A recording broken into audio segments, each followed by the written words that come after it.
Okay, well, good morning. My name's Chris Deeran. I'm the Director of Reform Scotland think tank. Delighted to have you with us today. If I could just ask everyone who isn't me or one of our guests to mute themselves, please, just to avoid background noise, that would be very helpful. Um, so you may have noticed that there's a contest underway to replace Nicola Sturgeon as leader of the SNP and First Minister. And we're now into the second week. And so far, attention has focused on the candidates' religious views and their social views. There hasn't really been much discussion about maybe the issues that, in a more mainstream sense, matter most to voters, such as the state of the NHS, the perceived decline in our education system, and the state of Scotland's economy. These are difficult issues to fix and will require of any incoming leader courage, determination, fresh ideas. So I guess we'll see over the next few weeks as the debate moves into these areas, hopefully, who seems to understand this best. That doesn't mean that person will win, of course, but we can only hope. The economy is, or should be, I think, Scotland's most urgent priority. And today's event speaks to that. The Stewart Review, which was commissioned by Kate Forbes, the Economy Secretary and one of the contenders, and carried out by Anna Stewart and Mark Logan, was published last week by Nicola Sturgeon. And it's an unusually deep and thoughtful inquiry, I'd say, from having read it, and it looks at why Scotland is currently failing women entrepreneurs. I don't think that's putting things too harshly, and also what might be done to put that right. We know that women make up more than 50% of the Scottish population, but a comparatively small proportion of the entrepreneurial community. And I suppose as we think and seek a return to strong economic growth, with all apologies to the Scottish Greens, it surely makes sense to look at this underdeveloped and underfulfilled market that is so bristling with potential. If I can quote from the review, it says that the current state of affairs represents both an enormous loss of talent from Scotland's startup economy and a denial of opportunity on literally an industrial scale. At the same time, it also presents a compelling case for Scotland to leverage this untapped pool of talent to drive and grow the entrepreneurial economy. So today we'll talk about how this might be done.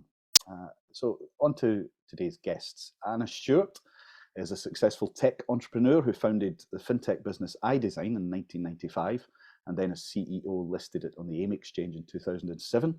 Anna was awarded the Emerging Entrepreneur of the Year award by Entrepreneurial Scotland.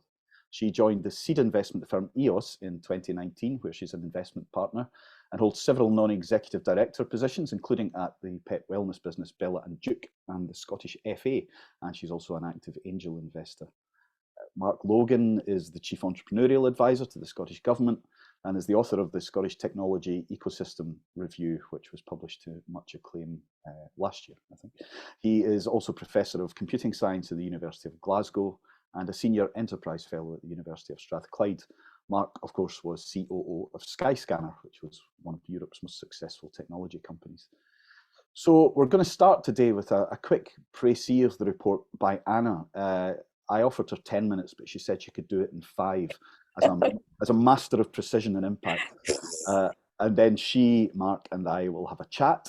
We'd also very much like to hear any questions that you have, so please do send them through using the chat function on Zoom, and we'll take the best towards the end. So it should be a very interesting and constructive discussion today, which is always nice. And I'll hand over to you, Anna. Well, thank you, Chris, and thank you for having us on. It's a great opportunity to socialise the report a bit and talk to it, and to hear some really, good questions around it, hopefully. But just touching on what you said, the report Pathways, a new approach for women in entrepreneurship, is actually the culmination of a review that started 12 months ago, commissioned by Kate Forbes, as you've said, and I was approached to chair it, and it was very much around focusing on driving female participation, but ultimately to narrow that gap between male and female participation, not just increase the participation, but to improve our output as women in the Scottish economy, but ultimately to improve economic output. We are a nation of small to medium-sized businesses, essentially, and tapping into half the population, well, actually it's slightly larger than half the population, we need to do that better. So that was really the remit I was given. And the report itself, as we started it, I realized that, it's a big job and we need to focus on different streams. So we did that by looking at things like education, by looking at access to finance, advice and support, and then also tapping into some of the reports and expertise through researchers and academia that already existed out there. So we engaged with all those sorts of parts of the ecosystem and slightly further.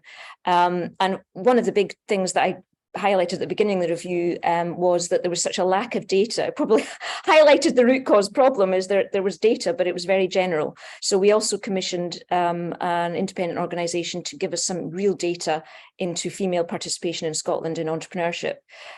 So that combination allowed us to create an environment where we got really differing opinions, but we also did it in different ways. We did it through interviews, we did it one-to-one interviews, we did it through focus groups, some surveying, and some key roundtables with specialist subject matter experts in certain sectors. So that combination probably revealed things that, a lot of people know already. So 1 in 5 women in Scotland are leading businesses compared to men. 2% of the institutional investment in Scotland goes to women. And in terms of investment rounds, like for like, women get 4 times less per investment round. These are not new headlines. So it was really upon us to sort of say, well, why are all these, there are high quality reports out there, there's really good initiatives out there, but ultimately they're not appearing to make a difference, a meaningful difference to what we're all trying to achieve here, which is increasing female participation in entrepreneurship. So it kind of got myself and Mark thinking a bit more about, well, why is that? And it felt to us that these were very proximate issues and the interventions were being made were very proximate as well. So, for example, there's no money going into women in entrepreneurship. Well, let's put some money, funds for women in entrepreneurship.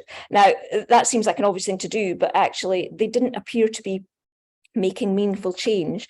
So, and we were very cognizant, as I say, of these high quality reports and initiatives that were out there. So we felt that we needed to look at the system itself then must be flawed if these things aren't working. And all the dialogues we'd had sort of drove that discussion and seeded our view that perhaps a root cause, we need to take a step back and actually look at the bigger picture here and what's actually happening. And that freed us up to understand the sort of impact that other things that perhaps not as close to the living and breathing of entrepreneurship that has an impact on it at a root cause level. So obviously I went back to Kate and let her know that this is the new approach we were taking and all credit to her. She said, well, absolutely, that's what the point of this independent review is.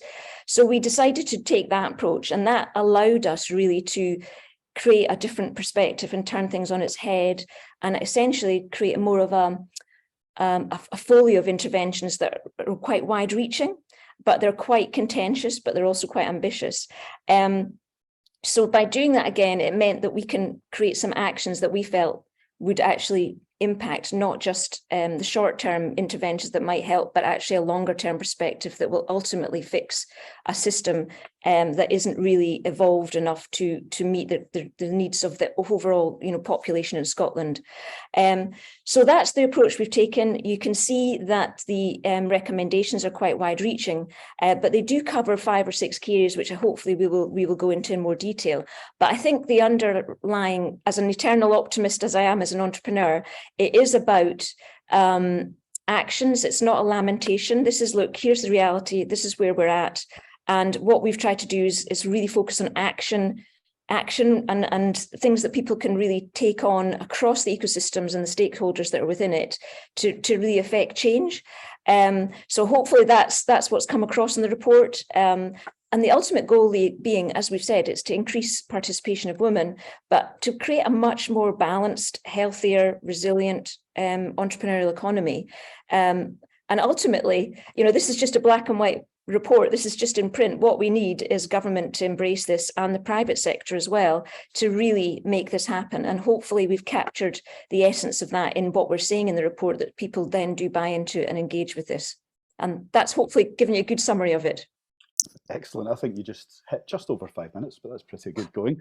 Normally they go on for 15 minutes. I think 5, so I'm impressed. Now, Anna, in a sense, you are the subject of your own review, because you are a woman entrepreneur. You're a successful woman entrepreneur, but nevertheless, you know, I'm interested in your personal experience of perhaps some of the problems that you've identified, and how that fed into the process, perhaps more in your early days than now. Could you talk a bit about that?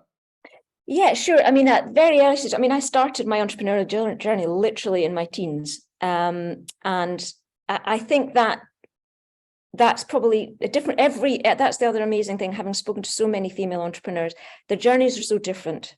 You know, they've come in different angles and had different barriers and challenges. But some of the advantages I had was, I would absolutely say, on reflections, part of this review for me was a bit of self-reflection about, right, why is that? And that's one of the reasons I took on the role, because I you know, I'd lived and breathed it right through to from literally straight to, I never had another job. I went straight into this out of uni. And then at the end of it, you know, investing in startups and genuinely being shocked by the lack of female investors that were out there, or the lack of other peers that I communicated with during my journey. And that was partly driven by having children, just not enough time to do that social networking piece, just living and breathing the business, then getting back to, you know, feed the children, get them to doctors, then back to work. You know, it was a constant 100-mile-an-hour piece of activity that you know, I realized that wasn't probably what was happening elsewhere outside of the female bubble that exists in entrepreneurship. So I suppose my learnings and my experience, I hope, comes through, but in the report, but also touches on challenges that I experienced myself, and some of the advantages I had. You know, absolutely very hardworking family background. You know, not private education per se, but you know, I had support. I had family to look after the kids when I needed them, but it was never easy. I mean, I was working the day I went into labor. You know, because as an entrepreneur, you don't have those structures and frameworks around you that really make it easy for you to venture into that space as a woman. So there were quite a lot of personal experiences there that I was able to hopefully add color and inform and enrich the review, but that I was able to interview people that have lived the experience, and not dissimilar to me, a lot of the same challenges came through. So hopefully that has come through in the report, as I say, and certainly I'm quite passionate about many of the recommendations that I think will make a difference, having had that first-hand experience. Great. And Mark, you've been around a while now, and you've been, you know, an entrepreneur, very successful entrepreneur in your career, and I guess you're also an investor. So quite interested from your male perspective, how much of this you were aware of in advance. I'm sure you'd noticed the fact that the entrepreneurial community is very masculine, but I wonder if you were quite aware of the extent of the barriers that women entrepreneurs faced. How much did you learn in this process? Hi, Chris, and thank you, Anna, for your opening comments. So I would say I was already very aware of it, because unless you are, you know, wrapping yourself in the blanket of male privilege, it's not hard to see that these ratios exist. And it's not just in entrepreneurship. You know, in any corporate environment, you'll see the same effects playing out, because the same societal causes lead to these imbalances everywhere. So I think, you know, if we're honest, everybody is aware that there are some imbalances. I think what was more surprising to me was then to find out that there were people who had convinced themselves that the system was completely fair, and that underrepresentation was as a result of the deficiencies in women, for example, that meant they weren't as entrepreneurial, weren't as confident, weren't as this, weren't as that. So the bigger surprise for me was not that the imbalances exist, but that we tell ourselves narratives to make ourselves feel okay about what normal is, even when normal is clearly egregiously imbalanced. So that was where I found things quite surprising. And you know, when you consider that, you know, business people you were meant to be rational creatures, a removal of talent from our economy, normally we'd call that a crisis. You know, we look at how we could fix that. You know, if there was an inability to hire engineers, we would be doing things and lobbying to fix that situation. But the fact that we were removing a fair proportion of half of our population, and not talking about that more widely, to me, that's the surprise. And I think what we're trying to do with this report is make a few points. One is that this is not a zero-sum game. If more women are in entrepreneurship, it doesn't take opportunities away from men. It actually expands the entire system. Entrepreneurialism is not a competitive activity inside the ecosystem. Yes, you compete with other companies doing the same thing, but at scale, it's not a competitive environment. And the bigger that market, the more talent in there, the stronger the networks, the better for everybody. The more talent we can attract into Scotland to feed those companies. So we wanted to ensure that the report didn't just address the subject matter, but also built infrastructure, created an educational environment, created a funding environment, if implemented, that benefits all entrepreneurs. So that was important to us.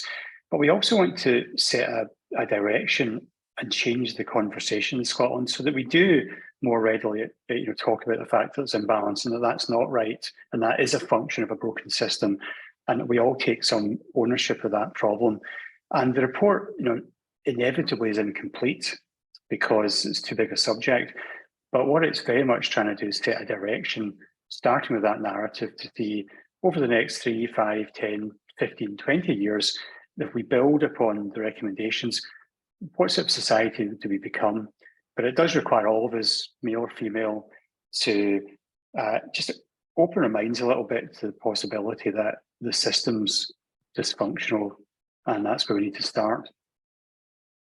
To maybe get into the meat of the report a bit, so one of the findings is that relative to men, women are more logistically constrained, which can make taking part in entrepreneurship difficult. And what you mean by that is that women are still more commonly in the primary carer role, the home manager role, looking after children, looking after elderly parents, and there isn't necessarily the support within the current entrepreneurial support structure to in any way balance that out. So Anna, what I guess are the solutions that you try to identify with that? So I mean, it's quite this again, part of the discovery of this, going through this process, it's quite shocking how black and white that was, actually, in the sense that there's just zero structure or framework for a woman to participate in entrepreneurship or go into that, take that leap from maybe a successful business career, have children, have a great idea. Oh, I'm going to think about going into entrepreneurship. Zero framework for them to support them with children or the challenges they have. So I think, as we know, women bear the brunt of the home ownership, the home management piece, the primary care role. It's not exclusive to women, but it's heavily skewed towards women in that space. So what we must recognize is at the moment, those people are not getting access into entrepreneurship easily. There's no access points for them that are very visible or accessible or supportive.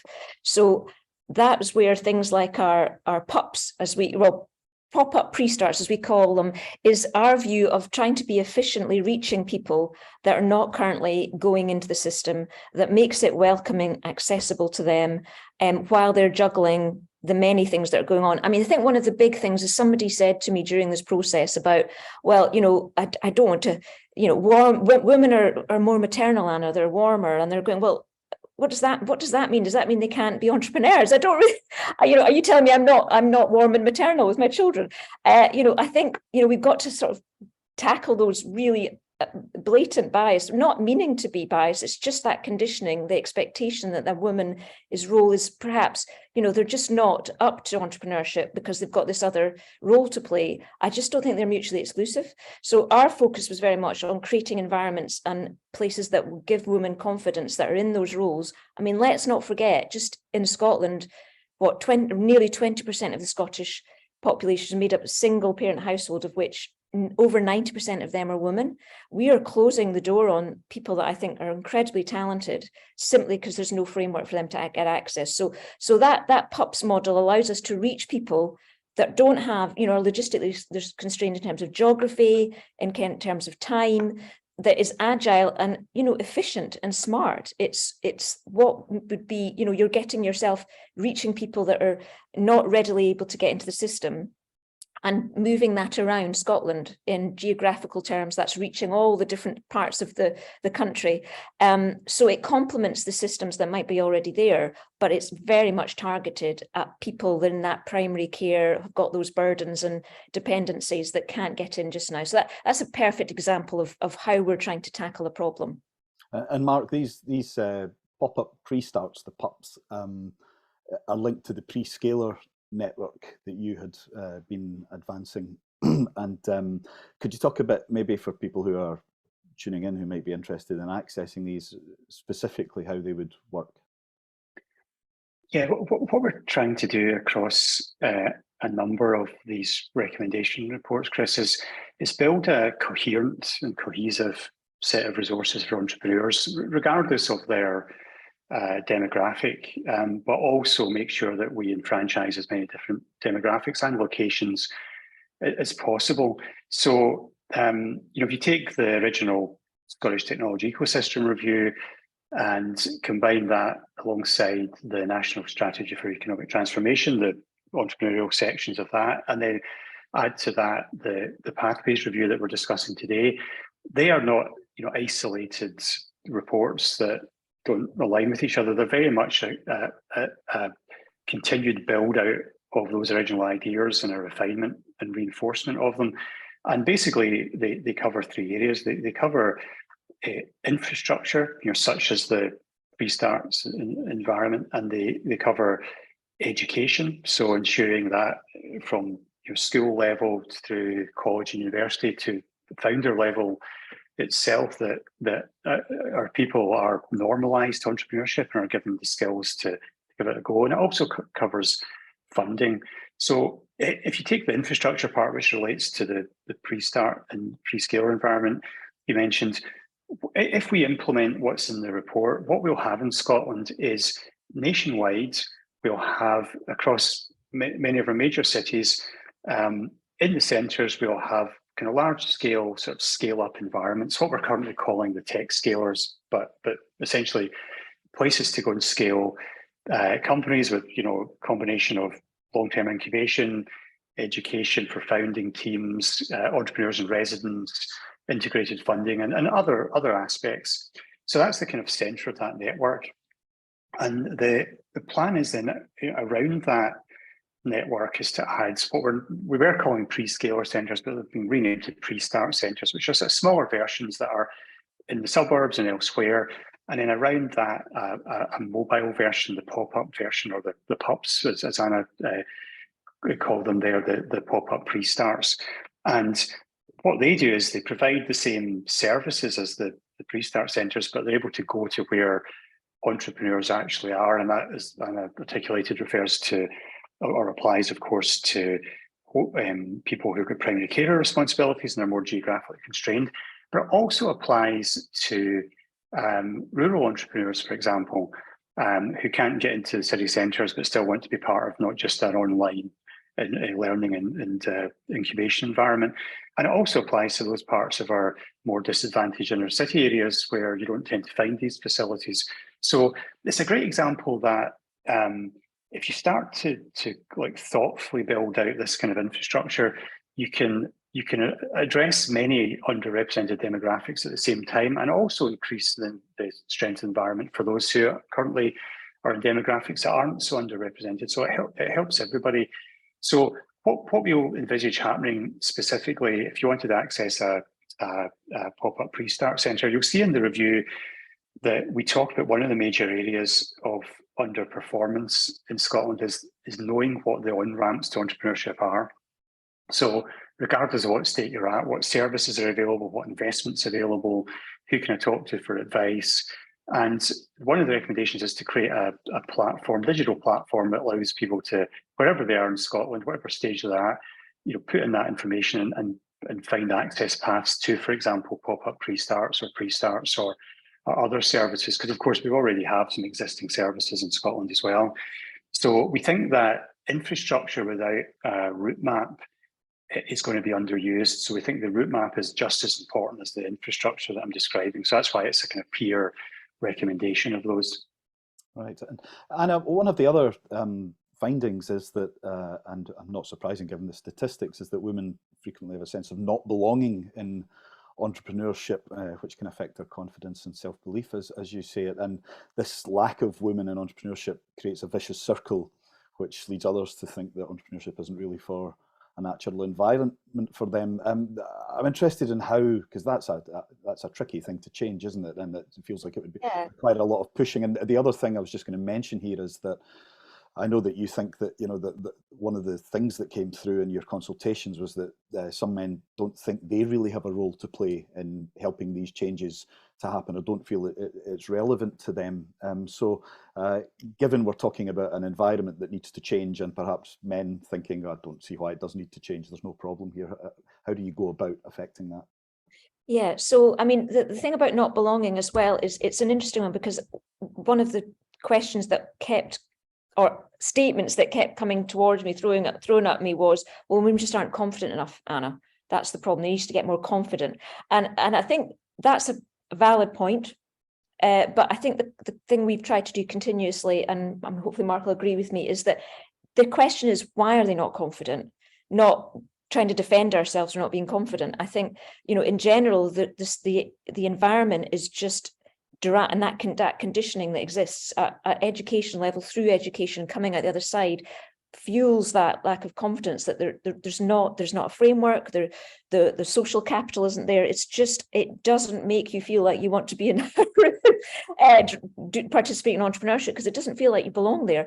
And I mean, in a very crude sense, it's a bit like when I was a child, and I absolutely, as you know, I'm on the board of the SFA, but you know, there's a reason for that, because I absolutely love football. It's my first love, and I used to try and play with the boys in the playground, got to do that, then got told I cannot play football because I'm a girl. So I basically had that door closed on me because I did not belong there. So I couldn't get into that, and I didn't feel comfortable. So I ended up having to go on another pursuit of sport, which was slightly more female friendly. And I know it sounds a little bit, you know, a basic comparison. I think the reality is that's very much how entrepreneurship feels to many women who are juggling all these things that are going on in their lives. And there's just not that environment where it says, look, and there's lots of groups trying to make a difference there, and it's really positive that there are, and very much hope that they'll be participating in the detailing and the execution of these actions that we're proposing. But it's not built into the system, so it's like you're banging on a door that keeps closing. So so basically, I think that the approach has got to be very much about changing that mindset, and the mindset here is, this is not a women's issue. I think I said this at the launch. It's not. It is focused on women. This report, that was the remit, but actually, it's not a women's issue. It's an issue for the whole entrepreneurial ecosystem, and it's an issue for anyone that's participating in that to drive that change. This is not about blaming men either. This is a societal issue, and what we're trying to do is fix that issue. And we must have men, who are the dominant player in the ecosystem just now, to be engaged. And participating and actively promoting and supporting change there. So I do often feel when the men I've engaged with, absolutely many are totally on board, but many, particularly those entrepreneurs themselves, are not that aware of the challenge and don't think that actually they can add any value. And I think they absolutely could be hugely influential in that. So it's really important that we get all of the members of the ecosystem involved, and that is obviously continually, for now anyway, heavily male skewed. So it would be crazy for us not to try and ensure that they are fully engaged in this. And as Mark has alluded to as well, this is not just about fixing the issues we've got in the system. The system being fixed in this way will actually increase participation, I'd like to think anyway, across the board. So other underrepresented groups, because there are many that aren't properly tapping into the system, can actually start to do that by using this sort of methodology and this sort of rationale in terms of treatment. So hopefully, we will get a better outcome, but particularly we'll need it if we need that participation from all parts of the ecosystem. And that, of course, includes men, women, other underrepresented groups. And Mark, you're a man. I presume you didn't have the doors closed to you playing football as a youngster unless you weren't very good. But I'm sort of interested in your take on this in terms of someone who has inhabited this ecosystem, with your gender not being an issue in the way it has been for women, and whether you think, you talked earlier about business should be a rational environment where it's not a zero-sum game. Everybody wins, the bigger the pie gets, if you like. So is the current environment based on a general ignorance amongst investors? Is it based on any sort of prejudice? Is it a bit of both? And therefore, how do you turn that round? And to go back to the football analogy, women's football today is in a very different place to what it was probably when you were growing up, Anna, where it took us an awful long time to get there. It wasn't like flicking a switch. And I guess the same might well be true for women in entrepreneurship. So what's your take on all that, Mark? Well, I think that you mentioned the word ignorance there, Chris.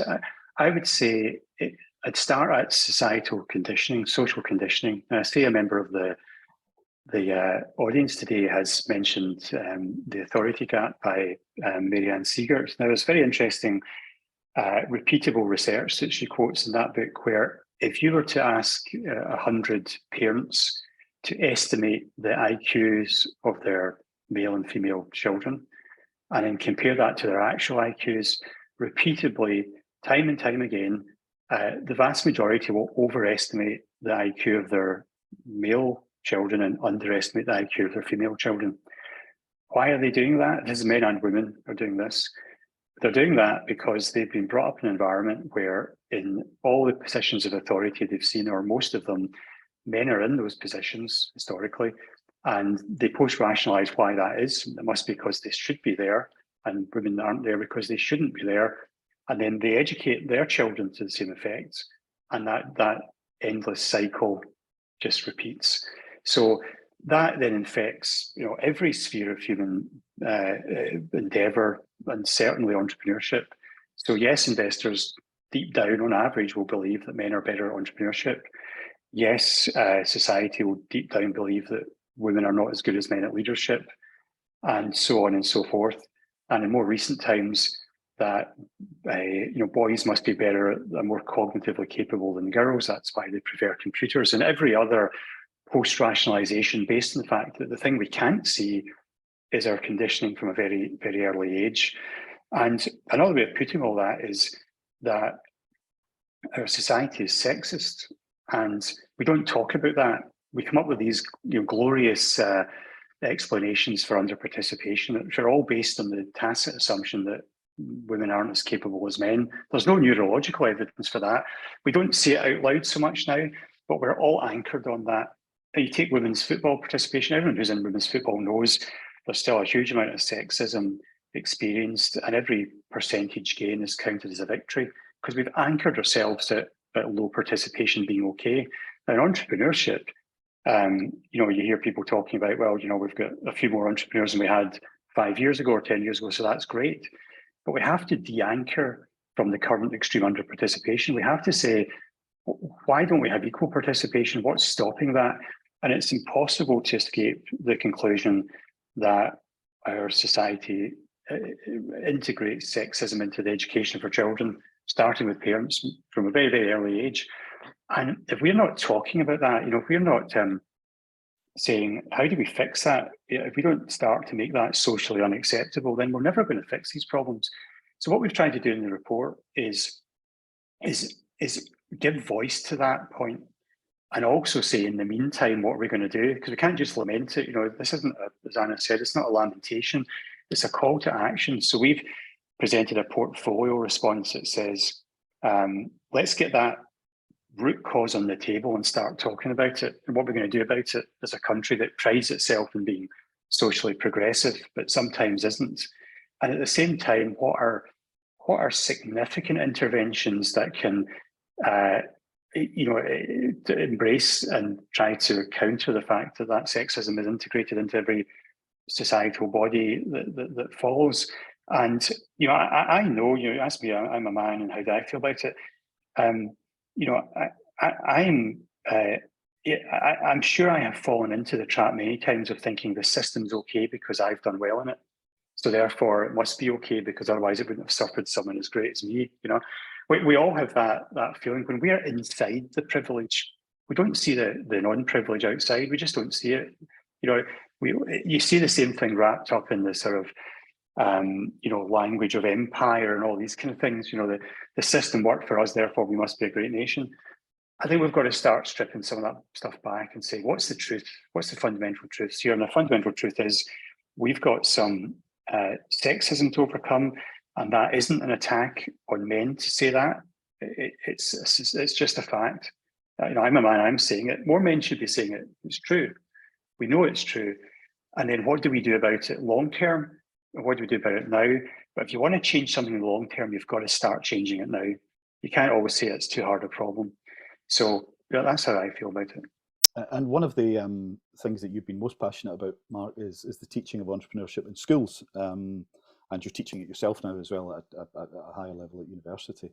But could you talk us maybe a bit through how you see entrepreneurship within that sort of state school education system evolving from where it is at present? You know, I know we've talked in the past about you know, whether you've got even like computer teachers or a maths teacher who's done a bit of computing on the side rather than specific, you know, teachers who can teach coding with a degree of expertise and whatever. So it's quite, I guess what you're proposing is quite a rebalancing of the education system towards something that is more in touch with the future economy or the present economy, where every company is a tech company really these days.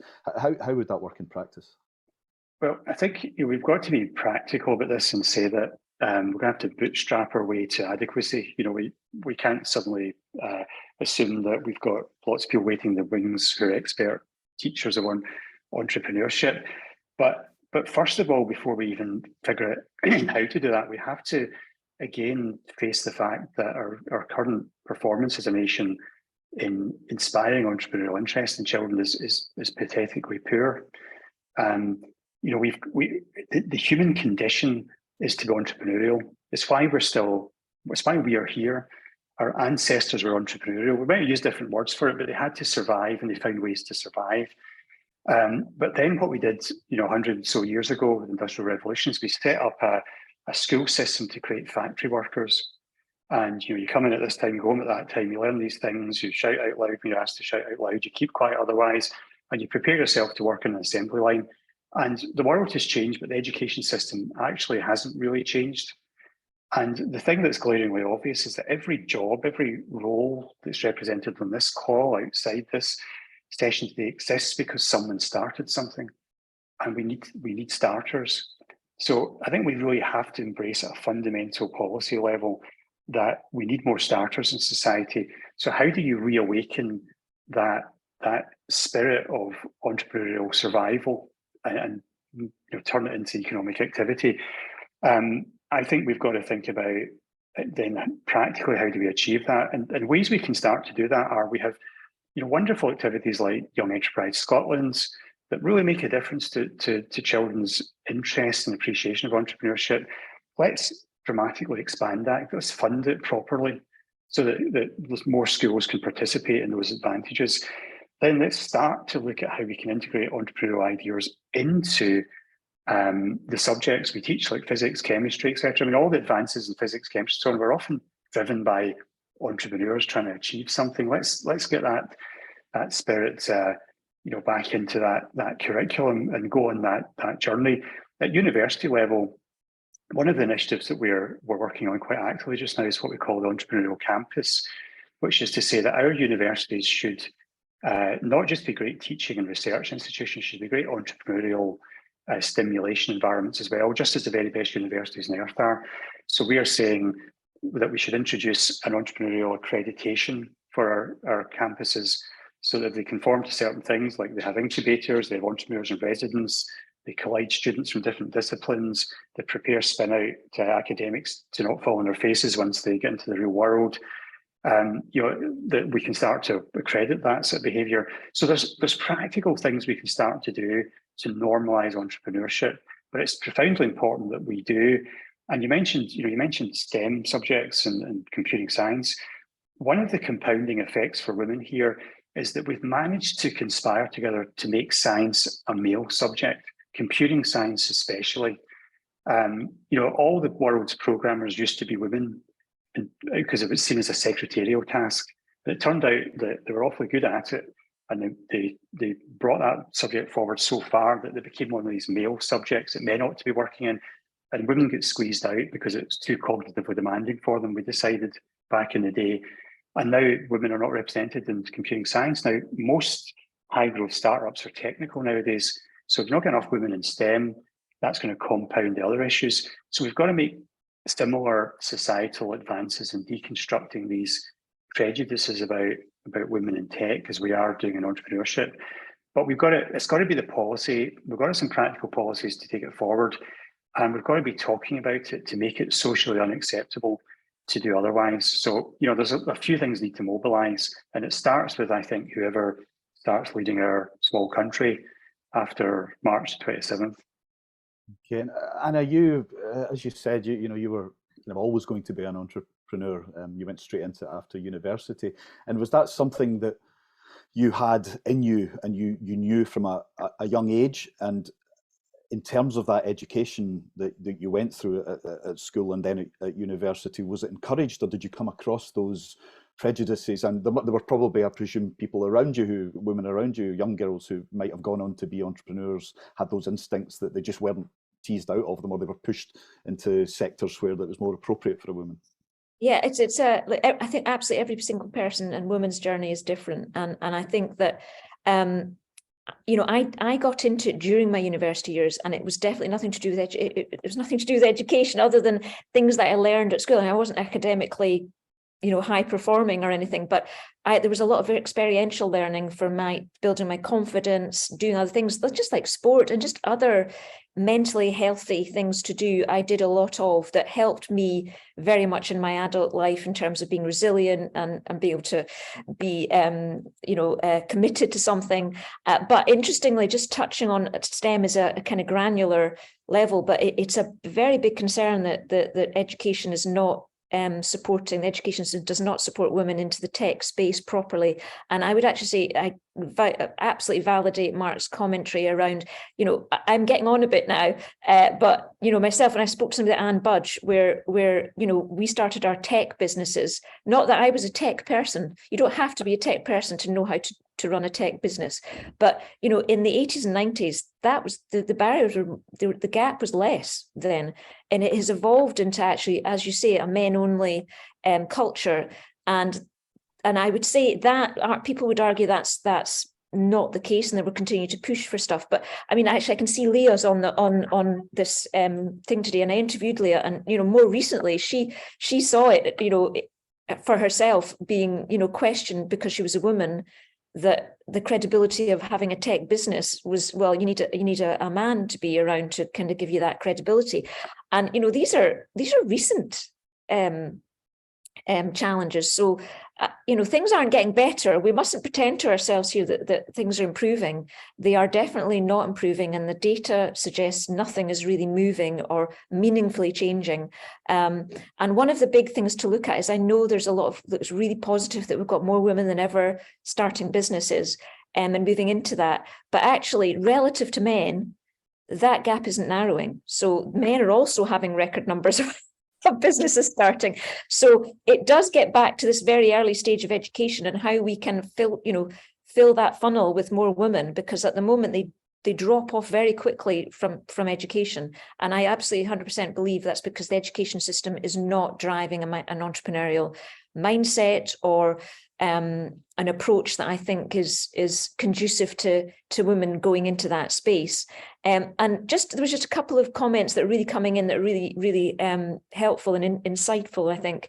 But a couple of people saying, this is not about men and women again. There is definitely bias going on with women and mothers who don't want their children to go into a space that they think is not appropriate for them to participate in, because it is a bit daunting and it is a bit challenging, and they're trying to protect their children. But you definitely say this is why it's a societal issue, and it's not lying with any one particular demographic. It's a collective endeavor here to resolve.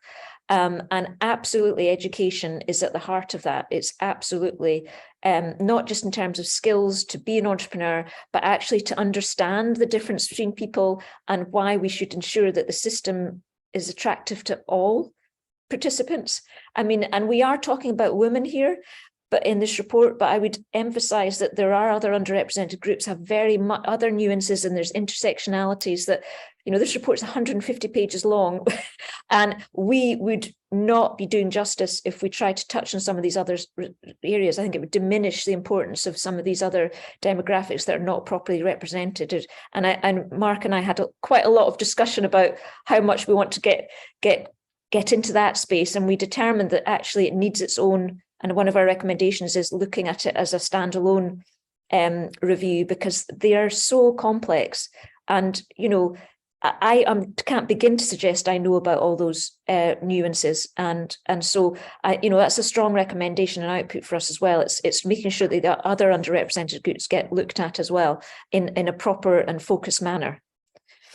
Okay, I think probably it's worth now just delving into the investment question, the investment gap question, because perhaps that's the area where some of the proposed solutions are more controversial than some of the others. So as you talked, I think at the start, Anna, about 12% of companies that received external investment in 2022 were female-led, 73% were male-led, ratio of 6:1 of male-founded to female-founded companies that received investment, and over the past 5 years, only 2% of institutional investment went to female-led businesses. Now, you're quite radical in what you say, certainly in terms of perhaps where public money is being used to invest in companies, and some of the demands that should be either put on co-investors or whatever. Could you just maybe talk us through that, Anna?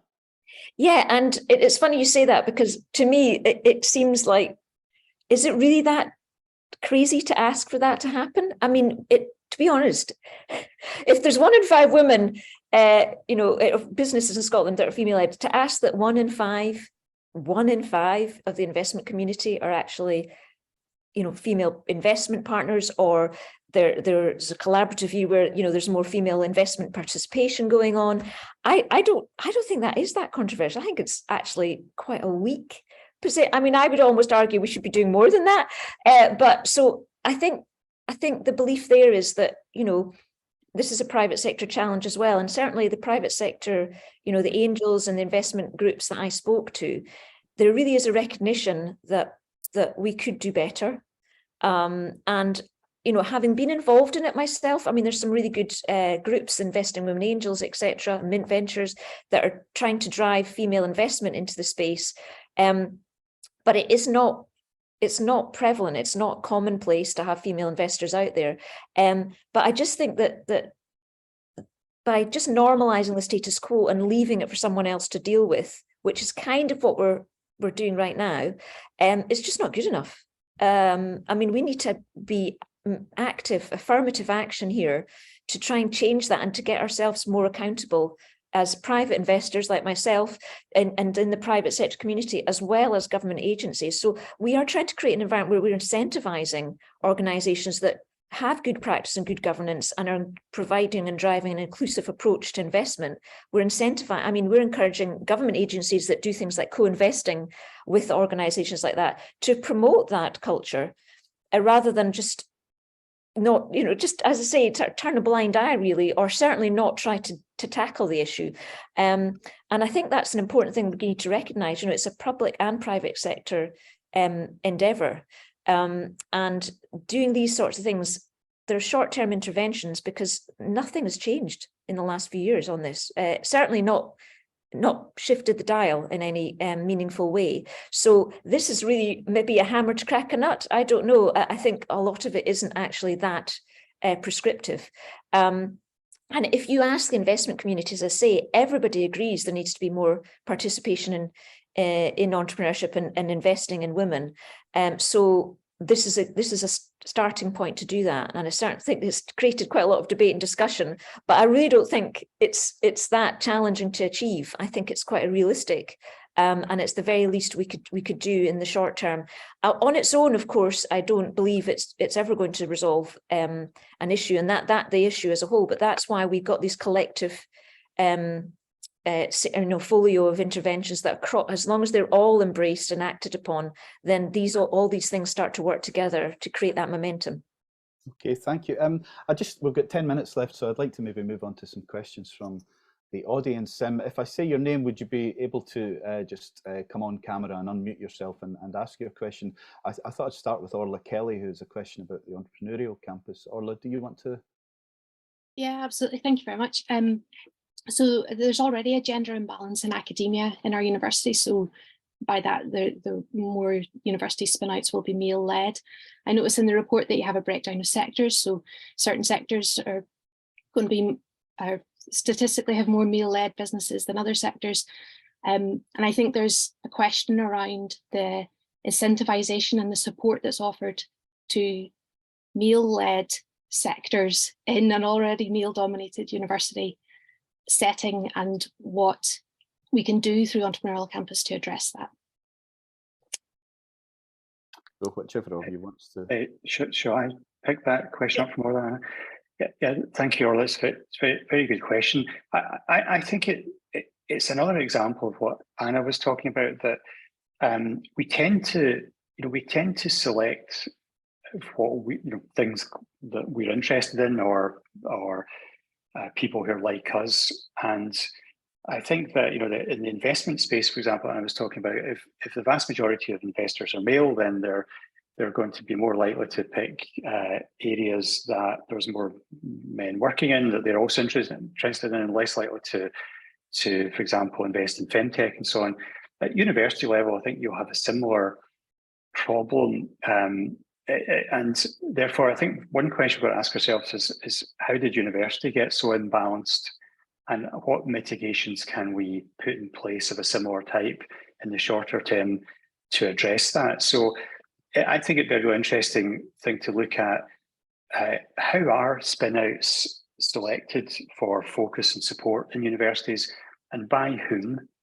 And are those selection panels, and there won't probably be formal selection panels, they'll be informal, are they properly demographically balanced? And if they're not, then how do we encourage that? So I think it's a great idea that you've brought up that, and we can build this into the Entrepreneurial Campus definition to say that the process of selection requires selectors to be demographically balanced. So that's one thing I'll certainly take away from the discussion. It's a very, very good point. It's interesting that if you look at what happened in the pandemic, just more widely at universities, during the pandemic, when everyone's working from home, the average number of papers that male academics published rose by 50%, and the number by female academics fell by 50%, which again tells you a lot about home carer responsibilities and where they fall. So I think universities also have to look themselves in the mirror, and also have to do what we're doing here, which is to say, to what extent are we sexist in our practical application of our responsibilities, and what are we going to do about it?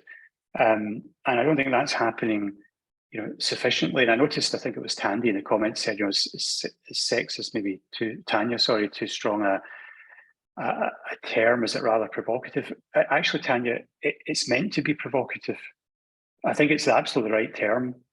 And I think it does provoke a reaction. We need that reaction. We're going to have to start talking about this. We tend to knock the edges off things. I like the term that I'm going to borrow from approaches to addressing racism, which is anti-racism. We need to have an anti-sexist approach as well. Now, what that means is you assume that your organisation is institutionally sexist, and you do things to directly compensate and mitigate that. And I think if we apply that to universities, it would address Orla's point and a lot more. And it's the same thing I'm advocating along with Anna, that we apply more widely, including in entrepreneurship. I was going to ask Kelly Morris, and particularly your question, which I've now lost, about whether women are reluctant to associate with female-only networks and how we might challenge that. And just on that, it's a slightly different point, but it's something I meant to ask. A woman entrepreneur got in touch with us when she saw we were doing this, and made the point that some women entrepreneurs are setting up companies that are perhaps in the creative sectors rather than in the tech sector or whatever, and that she's come across a sense that these aren't real companies when she's going to investors, and whether the more women entrepreneurs we have in the economy, perhaps more will be drawn to those sides of those sectors, and how we address that as well. Kelly, do you want to just ask your question?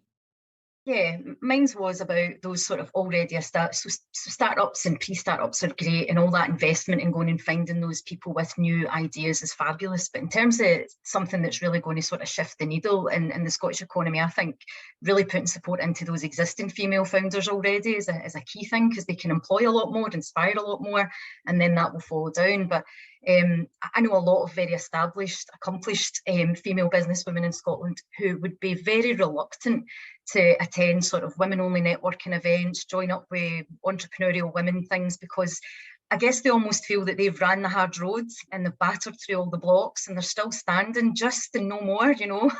And they feel maybe a bit concerned that if they start associating with these groups, that they will, I guess, maybe be tagged as some sort of, you know, extreme feminist. And also that anything they do get moving on, they think then will be put down to people saying, oh, well, she got that because she's a woman, rather than because she's actually an extremely clever, accomplished woman. And I just want to be a wee bit cheeky and raise my point again. I keep banging on about this, but I've got friends that work in the social care sector and the early years education sector, you know, really established businesswomen in their 50s, heading into their late 60s, started businesses from nothing, single parents with children, now employing 200 and odd people, you know, each doing really, really well, would never refer to themselves as businesswomen, to be honest, some of them.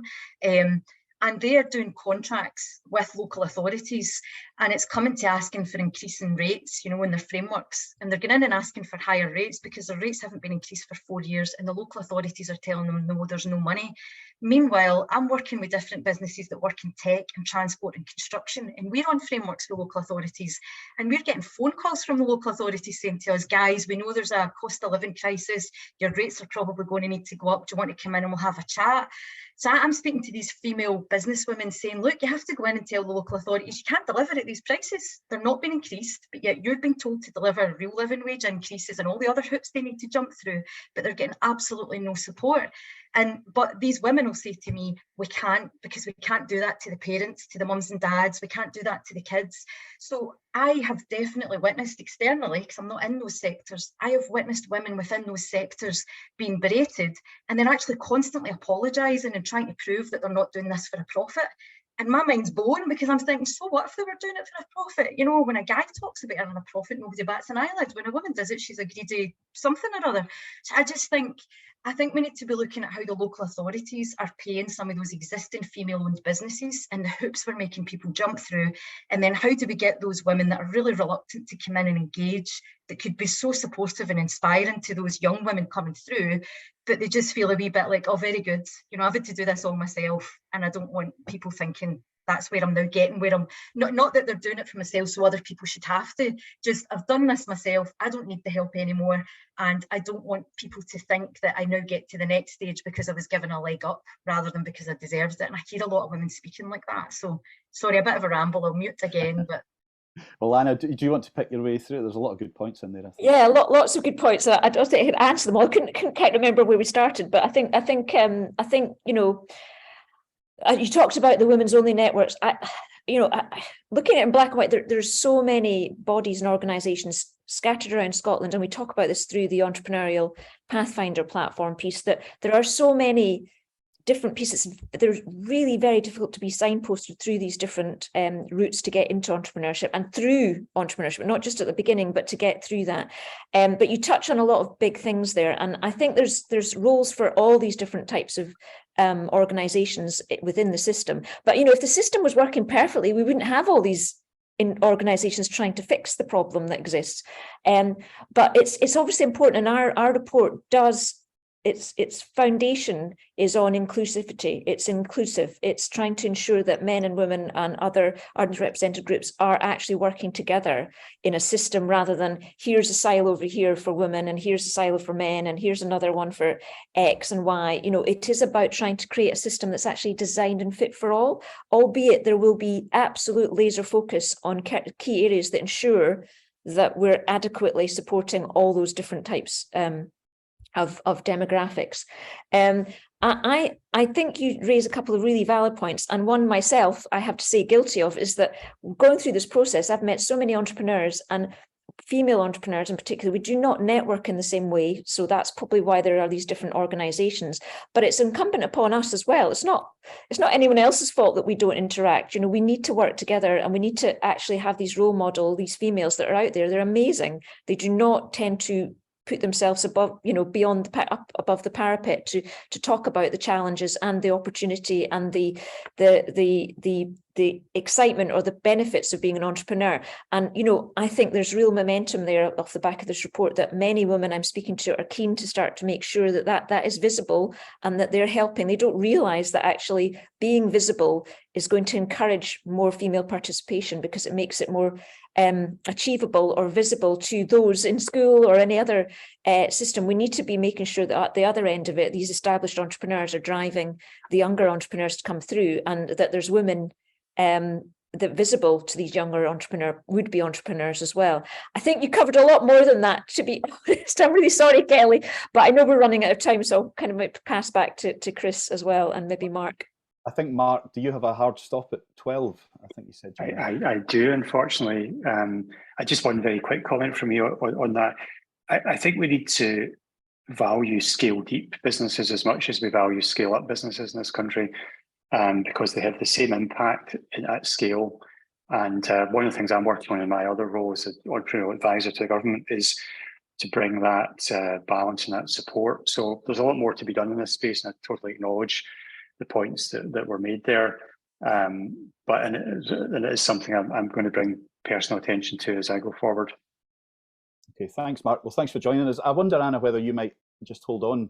I've got to go. I've got it's not good, is it? I've got another meeting. A few more questions. Well, listen, I just wanted to acknowledge Susan Murray made a good point that usually Reform Scotland events are majority men, and some very regular attendees are not here today. That's absolutely true, and it's a source of great frustration to us. What I would say is that to the women on this call today who perhaps are joining us for the first time, come to the rest of our events. We would be delighted to see you, get people you know to come along as well. Tomorrow, we've got Kate Forbes at 2 o'clock for an event. Come along to that. Be in touch with us. Tell us the issues you're interested in and what we should be doing that we're not. So we are very, very open to this. We would love to, you know, grow our community of women who are joining us for these events. We have a fair number of women, but we'd definitely like to have more. And there's a lot of very interesting and intelligent women on this call, obviously. So maybe we'll see you tomorrow at the Kate Forbes event. You can find it online on our website, the event. And I'm sure we'll return to this subject actually with Anna and Mark as we go. So listen, thanks to you two for joining us today. Really interesting, and it's a great report and well worth a full read. And thanks to the audience as well. And we will hopefully see you all again soon. Thanks very much. Thanks, everyone. Bye. Thank you, everyone. Thanks. Bye. Thank you. Bye.